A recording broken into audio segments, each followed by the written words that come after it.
La mémoire d'Ahmad n'est plus ce qu'elle était.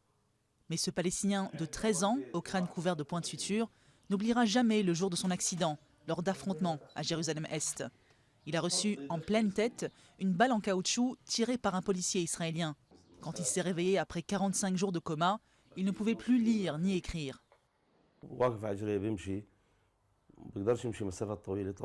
Il peut à présent se lever et marcher, mais pas pendant très longtemps, et il fait surtout du surplace. Sa mémoire n'est pas entièrement revenue pour l'instant. Il se souvient de certaines choses et en oublie d'autres. Parfois, il ne peut pas différencier entre sa nièce et son neveu, et il ne reconnaît pas tout le monde.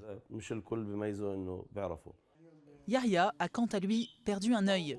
Il y en a 14 autres comme lui, à l'œil frappé par un nouveau type de projectile utilisé depuis environ 2 ans par la police israélienne pour disperser les manifestations. D'après les ONG de défense des droits de l'homme, plus d'une trentaine de Palestiniens ont été blessés par ces balles au cœur métallique enrobé de caoutchouc. Son œil gauche est à présent un œil de verre et il a 11 fractures dans le crâne. Il a traversé des moments difficiles, mais grâce à Dieu, il va un peu mieux maintenant. Mais les autorités israéliennes justifient l'emploi de ces balles, censées limiter les dégâts humains. Les balles sont souples et ce sont des armes non létales.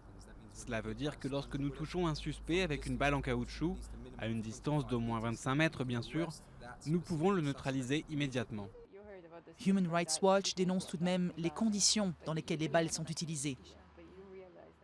Ces balles sont utilisées de manière irresponsable. À Jérusalem-Est, nous constatons que la police a recours à la force quand ce n'est pas nécessaire ou en fait un usage excessif contre les manifestants. Elle ne prend pas les bonnes précautions pour protéger les civils, surtout les enfants. En théorie, l'usage de ces balles anti-émeutes est extrêmement encadré, avec interdiction d'en tirer sur des personnes âgées, des femmes enceintes et des enfants. Mais Yahya, Ahmad et d'autres victimes palestiniennes présumées en garderont les séquelles à vie.